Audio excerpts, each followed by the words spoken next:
Swastiastu, Om Awigenama Astu Nama Sidam, Om Sidiarto Tat Astu.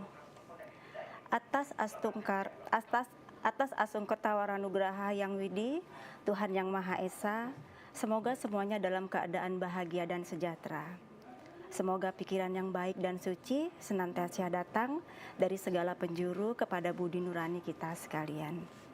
Selamat sore dan salam sejahtera bagi kita semua, para pemirsa TVRI, dimanapun berada. Bertemu kembali dalam acara Mimbar Agama Hindu pada sore hari ini dengan saya, Sri Dewi Atayu.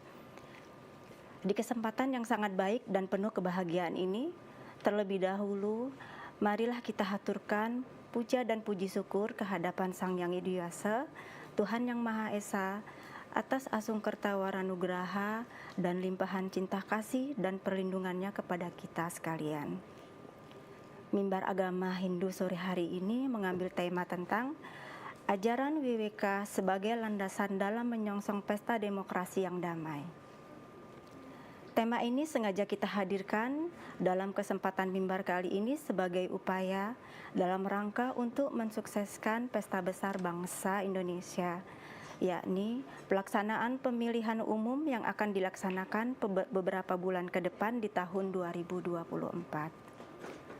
Untuk membahas tema tersebut, pada kesempatan yang baik ini telah kita hadirkan bersama, yakni Bapak Pembimbing Masyarakat Hindu, Pembimas Hindu Kanwil Kementerian Agama Provinsi Riau, yakni Bapak Mustaqim SAG MSI. Ya. Marilah kita sambut dengan salam panganjali umat. Om Swastiastu. Om Swastiastu, Mbak Devi. Apa kabar Bapak? Astunggara, pada kesempatan sore yang berbahagia ini dalam keadaan baik dan sehat Mbak Devi. Dan semoga juga Mbak Devi senantiasa dalam keadaan Astunggara sehat Pak. Ya. Tema ini sengaja kami hadirkan pada mimbar kali ini Bapak, karena tidak lama lagi kita akan melaksanakan pesta nasional, yaitu pemilihan umum. Dalam melaksanakan pemilu sudah dipastikan akan adanya perbedaan pemilihan. Ya, betul itu Mbak Devi. Harapannya dengan segala perbedaan pilihan, dengan semangat pesta demokrasi yang diharapkan, seluruh lapisan masyarakat menyambutnya dengan sukaria. Iya. Harapannya demikian, semoga. Benar. Dalam suasana sebagai satu bangsa yang damai dan penuh persaudaraan. Namun pada kenyataannya yang berkembang di media sosial atau di lapisan masyarakat, sering terjadi perbedaan pemilihan menyebabkan adanya perselisihan, bahkan sampai saling sahut dengan cara-cara yang kotor dan licik, Bapak. Iya, betul. Umat Hindu, dinamikanya demikian. Benar, ya. Pak. Umat Hindu khususnya yang ada di Provinsi Riau ini juga merupakan bagian dari elemen bangsa, bagaimana caranya agar senantiasa mampu untuk berperan dalam mensukseskan pesta demokrasi yang nantinya akan berjalan dengan lancar dan damai. Ya, sebelum membahas lebih lanjut tentang hal ini, Pak, mohon dijelaskan yang dimaksud dengan WWK itu apa, Pak? Ya, baik Mbak Devi, terima kasih atas kesempatan pada sore hari ini bahwa saya diundang ke TVRI dalam rangka untuk mengisi mimbar dengan mengambil tema ajaran WWK sebagai landasan untuk menyambut pesta demokrasi atau pemilihan umum yang damai. Boleh saya menyapa pemirsa dulu? Ya, silahkan Pak. Baik, Om Swastiastu, Om Awigenama Astu Nama Sidam, Om Anubadrah Kratawo Yantu Eswata, kepada seluruh pemirsa TVRI yang budiman dimanapun berada, khususnya umat Hindu di Provinsi Riau. Semoga kita semua senantiasa dalam keadaan bahagia dan sejahtera, dan semoga pikiran yang baik, pikiran yang suci, pikiran yang jernih senantiasa datang dari segala penjuru kepada budi nurani kita sekalian. Baik pemirsa TVRI yang budiman dimanapun berada, dan juga Mbak Devi, pada kesempatan ini seperti yang ditanyakan oleh Mbak Dewi tadi, bahwa apa sebenarnya ajaran WWK, sehingga ajaran WWK itu pada kesempatan sore hari ini kita angkat sebagai sebuah tema dalam rangka untuk menyongsong pesta demokrasi agar berjalan dengan damai. Begitu ya Mbak ya? Benar-benar Pak. Nah, baik. Umat Hindu dimanapun berada, bahwa dan juga pemirsa TVRI yang budiman, ajaran WWK merupakan suatu ajaran yaitu sebagai akhir dari ajaran etika. Di dalam agama Hindu sebagai kerangka dasar ada yang namanya yaitu tatwa atau filsafatnya. Kemudian ada ajaran etika atau landasan moralnya, kemudian ada yang namanya upacara atau ritual. Mengingat yang pada kali ini kita membahas yaitu tentang ajaran etika sebagai hasil akhirnya yaitu yang disebut dengan WWK. WWK itu sendiri artinya bahwa kita mampu membedakan, ya, kita memiliki kemampuan untuk membedakan mana yang baik, mana yang buruk, mana yang benar dan mana yang salah. Akhirnya dan di dalam diri kita yaitu tertanam kita senantiasa menetapkan pilihan pada yang baik dan yang benar. Untuk proses itu kan tidak mudah ya Mbak Devi ya. Umat Sedharma dimanapun berada, untuk sampai pada proses itu tidak mudah. Sebagai langkah untuk menuju sifat-sifat yang WWK tadi, ada ajaran yang di dalam agama Hindu sebagai landasan etika atau landasan moral ada yang namanya Trikaya Parisuddha. Ya, tri artinya 3, kaya itu artinya perilaku atau perbuatan, sedangkan parisuddha itu artinya yang disucikan. Jadi Trikaya Parisuddha artinya 3 perilaku yang harus senantiasa disucikan. Yang pertama yaitu ada namanya manacika. Manacika yaitu berasal dari kata manah artinya pikiran. Jadi manacika artinya berpikir atau senantiasa berorientasi kepada hal-hal yang baik, yang suci dan positif. Kemudian ada yang namanya kayika, nah, berasal dari kata kaya, artinya perilaku. Jadi berperilaku yang suci. Ya, sebelum berperilaku yang suci itu ada yang namanya wacika, wacana, ucapan. Jadi berpikir, bertutur kata, berperilaku ini senantiasa harus berorientasi kepada hal-hal kesucian atau hal-hal yang baik. Memang tidak mudah Mbak Devi ya, dan juga umat dan pemirsa dimanapun berada untuk senantiasa berpikir baik, berpikir suci, tantangannya luar biasa.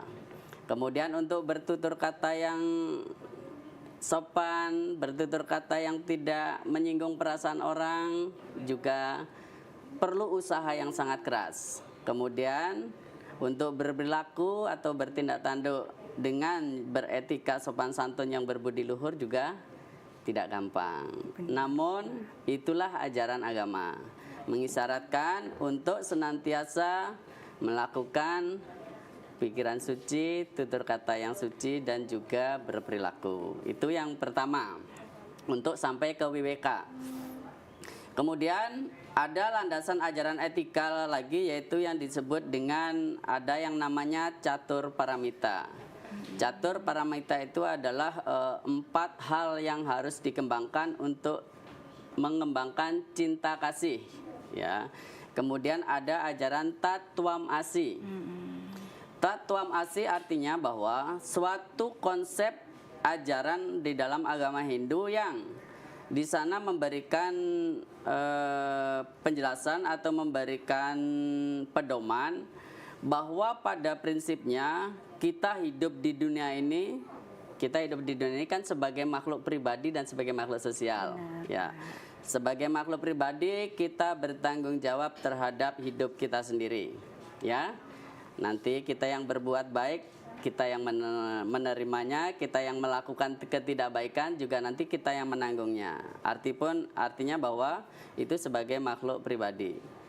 Namun di sisi lain kita juga hidup sebagai makhluk sosial. Artinya bahwa kita hidup berdampingan dengan yang lain. Betul Mbak Dewi ya? Betul Pak. Ya, kita tidak bisa hidup sendiri. Jadi umat Sedharma, pemirsa TVRI dimanapun berada yang budiman, kita tidak bisa hidup sendiri. Artinya bahwa konsep Tattwamasi ini yaitu suatu ajaran yang memberikan landasan bahwa pada dasarnya diri kita tidak berbeda dengan orang lain yang ada di sekitar kita. ketika kita memiliki pemahaman bahwa orang lain yang ada di sekitar kita itu pada prinsipnya tidak jauh berbeda dengan diri kita, artinya ketika kita menyakiti orang lain itu sama halnya melakukan perbuatan yang buruk terhadap diri kita sendiri. Nah, seperti itu. Nah, kemudian saya tambah satu lagi ya Mbak ya. Ya, silakan Pak. Selain ajaran tata masih, ada yang dijadikan sebagai semboyan dalam rangka untuk menjalin persaudaraan di dalam konsep agama Hindu, yaitu ajaran Wasudewa Kutumbakam. Wasudewa Kutumbakam artinya sesungguhnya kita semua adalah bersaudara. Ya. Jadi ajaran agama Hindu Wasudewa Kutumbakam memiliki pengertian bahwa sesungguhnya diri kita dengan orang lain yang dilahirkan dan hidup di dunia ini pada prinsipnya adalah bersaudara.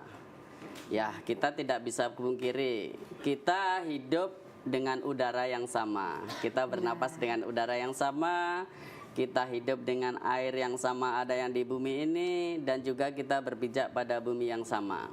Sedangkan yang membedakan adalah ketika kita lahir mungkin keluarga, kemungkin kualitas hidup kita, yang mana kalau dalam ajaran agama itu adalah tergantung pada wasana karma atau karma yang telah kita lakukan. Namun pada prinsipnya sesungguhnya kita adalah bersaudara.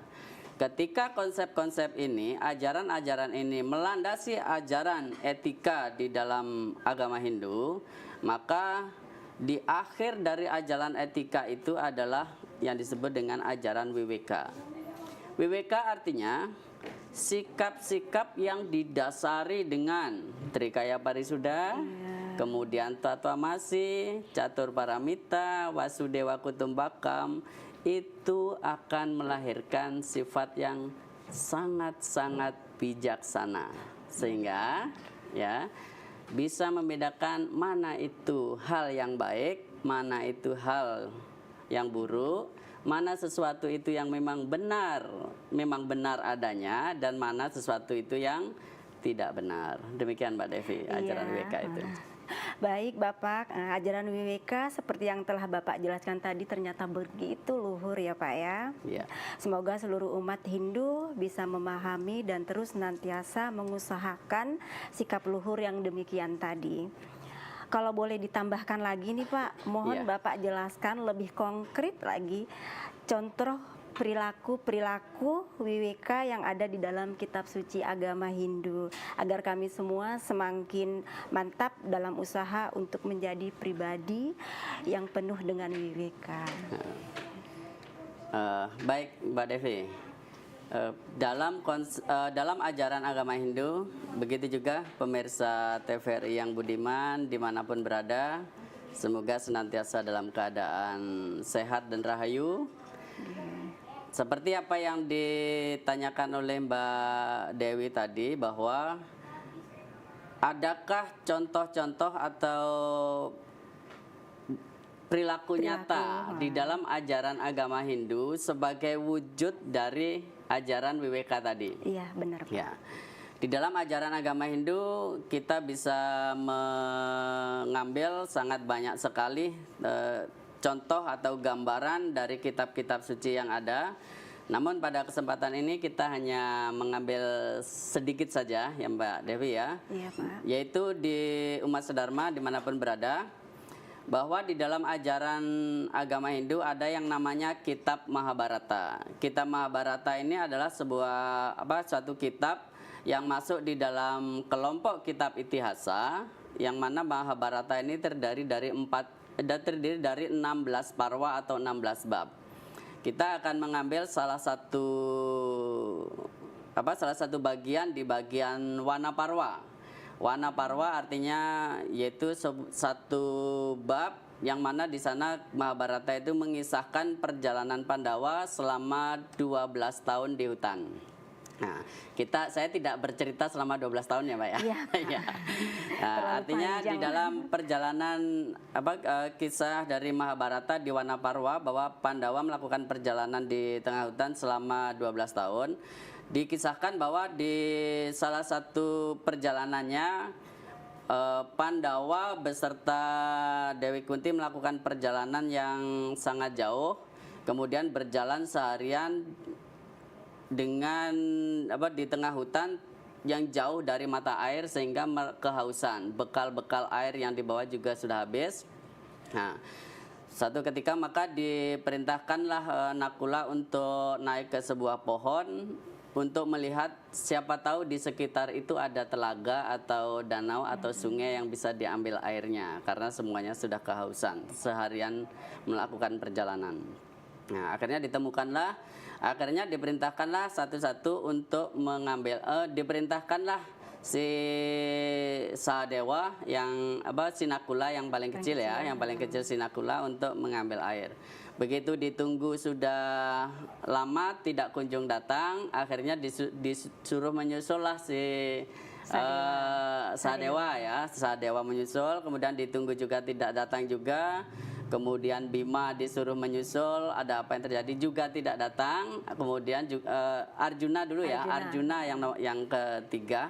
Arjuna disuruh menyusul tidak datang, kemudian Bima juga baik, tidak Bapak, datang. Kita tahan dulu Pak gitu untuk ya? seterusnya Pak. Ini kita akan melanjutkan jawabannya setelah iklan dulu Pak. Oh gitu ya Ustaz ya. Ada. Silahkan Mbak Devi. Ya.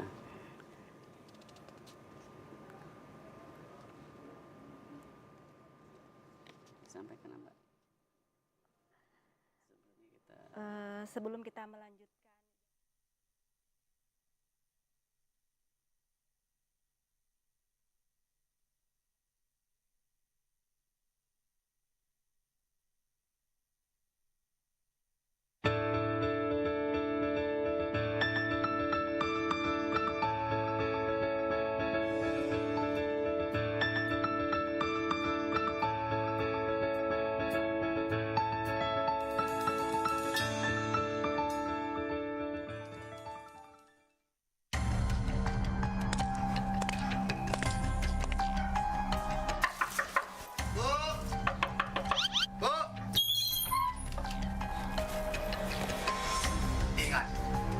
Besok pemilu, pilih Bapak ini.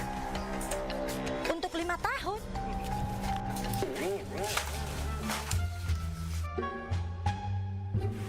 Sampai jam berapa? Permisi, Bapak.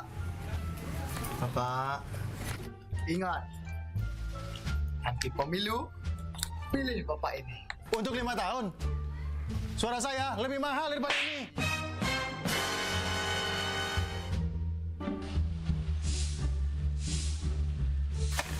Ingat, nanti pemilu, coblos Bapak ini. Oke? Hari gini masih pakai cara singkat. Generasi muda Indonesia, ayo jadi pemilih yang cerdas. Karena satu suaramu akan menentukan 5 tahun ke depan. Tolak suapnya, kenali sosoknya, pahami programnya. Pemilih cerdas, pemilu sehat, bangsa hebat.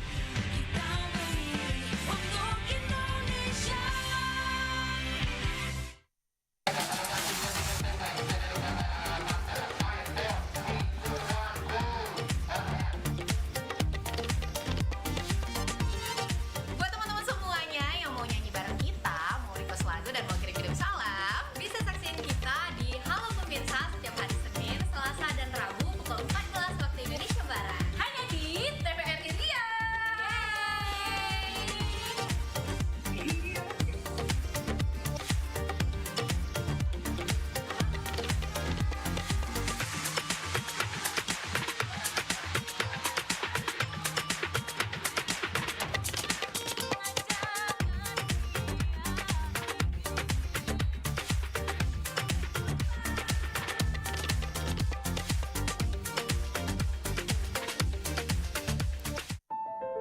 Apapun keyakinanmu, jangan ragu. Kita semua tetap bersaudara. Saudara sebangsa, bangsa Indonesia. Bersatu Indonesia Jaya. Kita Indonesia, bersama menuju Indonesia Emas. Kita semua Indonesia. Apapun profesimu, di mata hukum, kita semua sama kedudukannya. Kita Indonesia. Kita Indonesia. Kita Indonesia. Kita semua Indonesia. Bersatu Indonesia Jaya. Bersatu Indonesia maju. Bersatu padu, Indonesia maju. Bhinneka Tunggal Ika.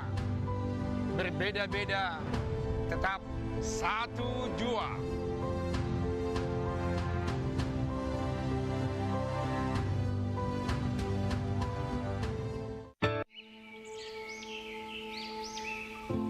Taman Nasional Tanjung Puting. Disinilah lokasi kami tinggal dan hidup.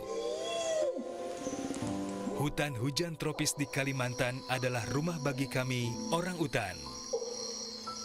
Orang utan ini adalah yang satu-satunya peninggalan nenek moyang kita dan sangat disayangkan apabila kita tidak melindungi dan mengetahui apa sih orang utan itu, kita harus melindungi dari kepunahan.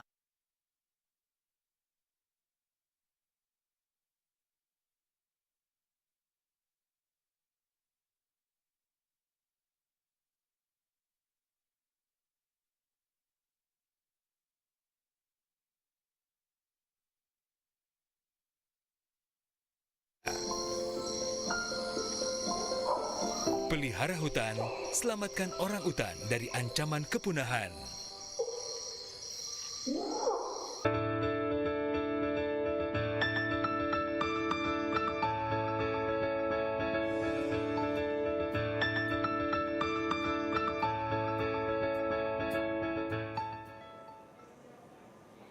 Baik Bapak, kita lanjutkan kembali contoh-contoh perilaku WWK tadi Pak. Baik. Baik Mbak Devi dan juga pemirsa TVRI dimanapun berada yang budiman, saya lanjutkan apa yang tadi saya ceritakan, bahwa tadi dikisahkan bahwa Pandawa sedang mencari air, kan gitu. Ya. Akhirnya disuruhlah yang terakhir oleh Yudhistira Bima untuk melihat kenapa adik-adiknya yang ditugaskan untuk mencari air kok tidak kunjung datang. Nah, dengan perasaan cemas, Bima juga pergi menyusul adik-adiknya. Begitu cukup lama ditunggu oleh Yudhistira dan Dewi Kunti, ternyata Bima juga belum juga datang. Akhirnya Yudhistira lah yang menyusul adik-adiknya. Jadi sampailah perjalanan yang di sebuah padang yang hijau. Di sana ada sebuah telaga yang airnya sangat jernih. Yudhistira datang di sana. Sesampainya di tepi telaga, Yudhistira sangat kaget. Ternyata Nakula, Sahadewa, Arjuna, Bima, keempat adiknya keempat adiknya tergeletak, tidak bernyawa, tidak bernapas di pinggir telaga. Yudhistira sangat terpukul dengan situasi itu. Dia sangat sangat terguncang dirinya. Apa gerangan yang menyebabkan adiknya sampai meninggal di tepi telaga seperti itu? Karena dia perhatikan, dia periksa tidak ada luka-luka tidak ada luka-luka, kemudian juga tidak ada hal yang serius di tubuh adik-adiknya. Nah, karena juga sudah seharian menahan haus, kemudian sebelum dia akan melanjutkan memeriksa adik-adiknya, Yudhistira akan mengambil air seteguk untuk menghilangkan dahaganya. Begitu dia mau mengambil air, ada suara gaib di sana. Nah gitu kan. Ya, jangan engkau ambil air itu. Ya, kalau engkau mau minum air itu, maka engkau harus menjawab dulu pertanyaanku. Telaga ini adalah milikku. Itu suara gaib yang didengar oleh Yudhistira. Ya, karena Yudhistira berpikir ada suara seperti itu. Dia berpikir, apakah suara itu yang menyebabkan adik-adiknya meninggal? Nah, kemudian dengan sabar, kemudian diletakkan lagi air yang ada di tangannya, dengan walaupun dia sudah sangat haus, dan dia tetap meletakkan air itu di telaga. Kemudian dia mencakupkan ke tangan sambil mengatakan, baiklah, kalau memang telaga ini milikmu, saya akan berusaha menuruti apa yang menjadi permintaanmu, dan semoga saya bisa menjawab pertanyaan-pertanyaan itu dan memuaskanmu. Nah, gitu. Nah, kemudian suara itu mengatakan bahwa yang menyebabkan semua saudara-saudaramu meninggal itu adalah aku. Karena semua saudara-saudaramu tidak mendengarkan perkataanku, tidak menuruti. Dia meminum air telaga itu dan akhirnya meninggal. Mati semua. Nah, kemudian ada itu percakapannya sangat panjang, tapi saya akan pada kesempatan ini akan mengambil beberapa hal saja. Yang pertama, apakah yang suara gaib itu mengatakan apakah yang menyebabkan matahari itu bersinar? Yudhistira menjawab, yang menyebabkan matahari ini bersinar adalah Brahman. Brahman itu adalah Tuhan atau Yang Maha Kuasa atau kebenaran itu sendiri. Yang menyebabkan matahari bersinar adalah Yang Kuasa atau kebenaran semesta. Nah, kemudian suara gaib itu juga menanyakan lagi, apakah yang lebih cepat daripada angin? Nah, dengan tenang Yudhistira menjawab, yang lebih cepat daripada angin adalah pikiran manusia. Ya, pikiran manusia ternyata lebih cepat daripada angin. Mbak Dewi dan juga pemirsa dimanapun berada, ketika kita berpikir rumah kita, di pikiran kita sudah rumah. Ketika kita berpikir kampung halaman kita, kampung halaman sudah ada di pikiran kita. Benar sekali, ya. Pak, benar. Mbak Dewi mungkin pernah ke Bali ya, ketika berpikir Bali, pikiran kita sudah ada di Bali, sudah ada di pikiran kita. Walaupun sebenarnya kita duduk di sini. Itulah, jadi pikiran kita lebih cepat daripada angin. Nah, di dalam konsep ajaran agama Hindu, esensi dari ajaran yoga sebenarnya adalah mengendalikan pikiran. Yoga citta wartih nirodha, menghentikan gerak pikiran. Nah, pada kesempatan lain mungkin bisa kita bahas yang ini. Nah, kemudian kembali kepada suara gaib sama Yudhistira tadi. Kemudian pertanyaan berikutnya adalah apakah yang menyebabkan seseorang itu menjadi Brahmana? Ya, Brahmana itu kan orang yang berperilaku mulia, kemudian orang yang ahli, orang suci ya. Apa yang menyebabkan orang itu menjadi Brahmana atau orang suci? Yang menyebabkan orang menjadi Brahmana bukanlah pengetahuan akan Weda dan juga bukan karena keturunan. Yang menyebabkan orang menjadi Brahmana adalah perilaku baiknya. Ya, jadi walaupun seseorang memiliki pengetahuan yang sangat tinggi, sangat pintar, sangat cerdas, tetapi ketika perilakunya tidak baik, maka dia juga bukan orang yang berbudi luhur. Benar, Mbak Dewi ya? Benar, Pak. Ya. Ya, ini percakapan antara, kemudian akhirnya dengan segala macam pertanyaan yang banyak, ya, salah satunya apakah yang lebih berat daripada bumi? Ternyata lebih berat dari bumi adalah ibu. Kemudian apakah yang lebih tinggi dari bapak? Yang lebih tinggi dari akasa? Yang lebih tinggi dari akasa adalah bapak. Nah, sampailah pada pertanyaan yang terakhir. Nah, kemudian sampai pertanyaan yang terakhir, kalau saya bisa menghidupkan salah satu saudaramu, Yudhistira, siapakah yang akan engkau minta untuk hidup? Nah, Yudhistira dengan pertanyaan ini dia diam sejenak, kemudian dia kemudian dia menyampaikan, kalau seandainya salah satu saudara saya bisa hidup, saya pilih adalah Nakula. Nakula yang berkulit putih bagaikan awan.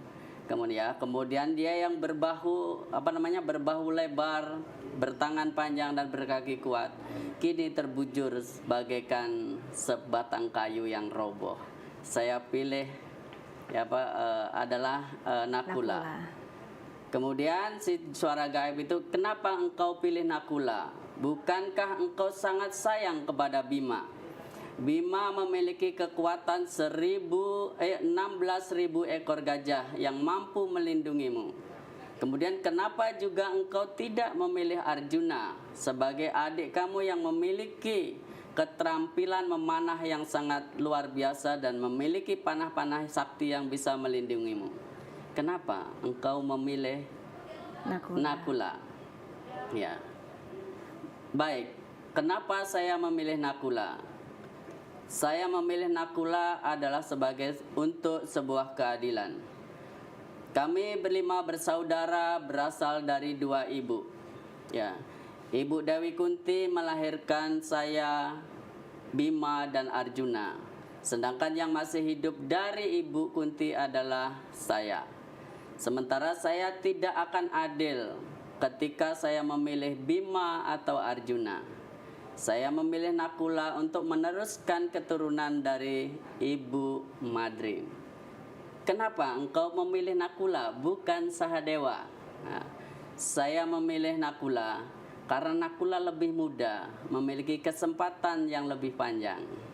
Nah, jadi dengan dengan jawaban-jawaban yang disampaikan tadi, suara gaib yang sebenarnya adalah sebuah yaksa yang perwujudan dari para dewa itu sangat terpuaskan.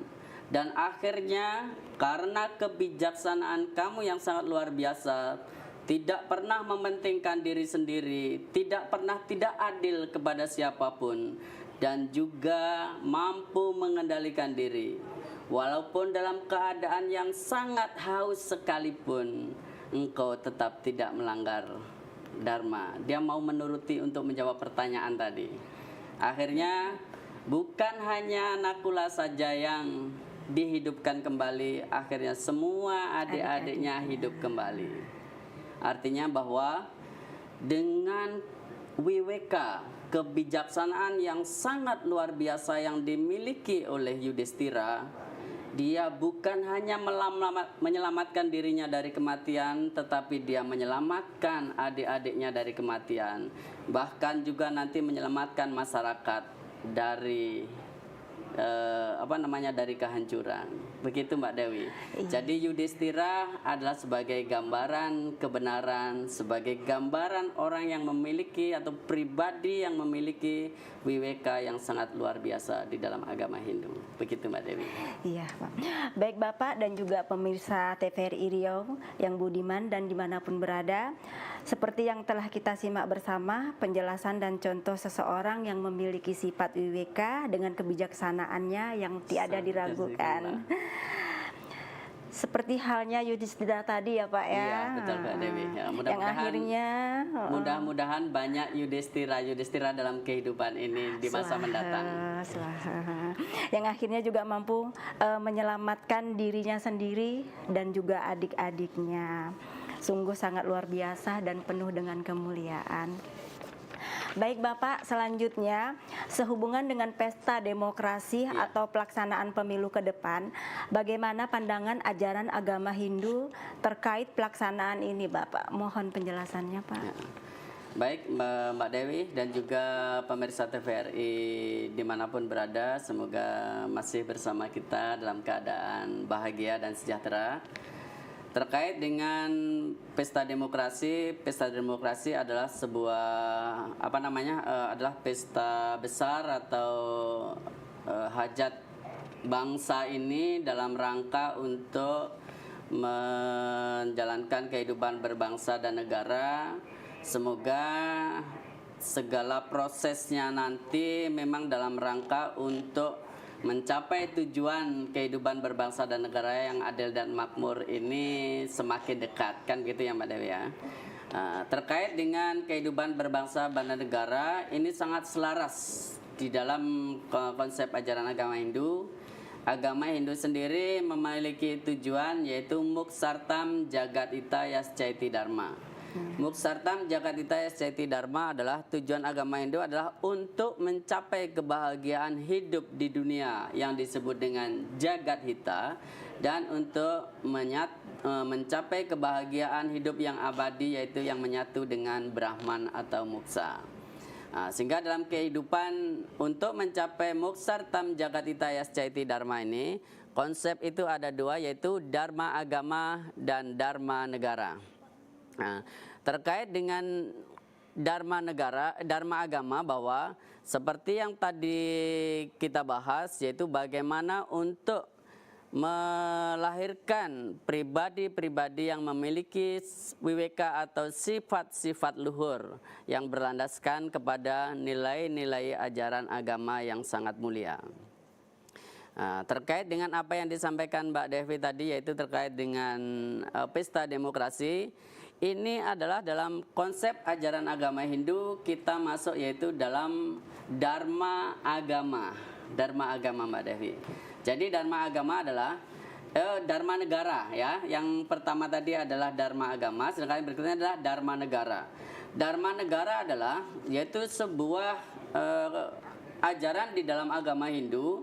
Setiap umat Hindu yang ada di Negara Kesatuan Republik Indonesia ini memiliki kewajiban untuk senantiasa mentaati segala peraturan dan perundang-undangan yang berlaku, termasuk dalam hal ini yaitu untuk mensukseskan yang namanya pemilihan umum dengan damai. Jadi harapannya bahwa ketika penyelenggaraan pemilihan umum nanti dilaksanakan dengan berlandaskan pada ajaran WWK, jadi mampu ketika ada informasi kita mampu memilih, memilah, dan akhirnya bisa menentukan sikap, ya, sikap agar jangan sampai dalam proses pemilihan umum nanti kita justru memiliki andil dalam rangka perpecahan, pertentangan. Justru sebaliknya, kita harus memberikan kesejukan, keharmonisan dengan berangkat dari diri kita masing-masing, yaitu bahwa pilihan dalam berdemokrasi adalah sebuah kebebasan. Tetapi perlu juga di sini saya himbau kepada umat sedharma dimanapun berada, dalam pemilihan nanti memilih untuk tidak memilih itu juga sebuah pilihan. Tetapi sebaiknya memilihlah, walaupun memilih tidak memilih itu pilihan, tapi sebaiknya memilihlah. Jadi artinya jangan golput. Iya, benar. Karena satu suara dalam pesta demokrasi nanti akan menentukan arah ke depan seperti apa bangsa ini membangun. Jadi menggunakan WWK sebagai landasan untuk mensukseskan pemilihan umum, gitu. Ya. Baik Pak, pada kesempatan mimbar kali ini sebenarnya saya dan juga umat ingin lebih banyak lagi berbincang-bincang dengan tema ini. Namun karena kita dibatasi oleh waktu, sebelum diakhiri mohon Bapak kiranya memberikan kesimpulan dan pesan-pesan kepada seluruh pemirsa TVRI Riau dalam rangka menyongsong pemilu yang damai dengan landasan WWK. Iya. Oh, ternyata sudah habis ya Mbak ya? Iya. Ya baik Mbak Devi, karena mungkin juga terbatasnya waktu dan juga kepada umat sedharma dimanapun berada, pemirsa TVRI yang budiman, pemirsa TVRI Riau dimanapun berada, terima kasih atas kesempatannya sudah bersama dengan kami dalam acara ini.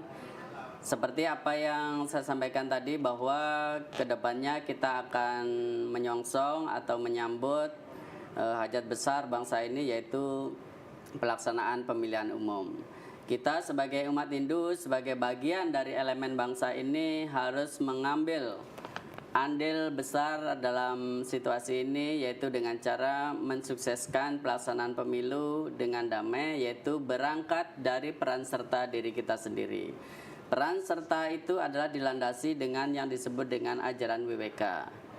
Banyak sekali sekarang di media sosial, ya, di media sosial ketika kita baca, ketika kita tidak memilih dan menimbang, itu bisa bisa memicu hal-hal yang tidak baik, kontroversi, perselisihan dan lain sebagainya. Maka mari kita gunakan WWK kita untuk menyaring setiap informasi yang datang dengan sabar seperti halnya Yudhistira tadi, ya, dengan kebijaksanaan, dengan pengetahuan kita, dan tidak membiarkan pikiran kita yang lebih cepat daripada angin tadi untuk mengacaukan mengacaukan kebijaksanaan kita.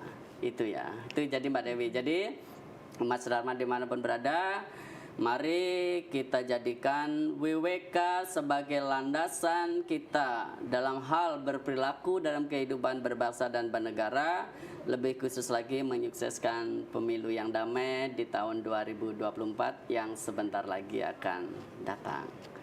Jadi demikian tadi dari saya selaku narasumber pada kesempatan ini. Mohon maaf jika ada hal yang tidak berkenan, dan saya akhiri. Jaya Jaya Jayanti Suradiraja Ningrat Lebur Dening Pangastuti. Om Santi Santi Santi Om. Silakan Mbak Dewi. Iya.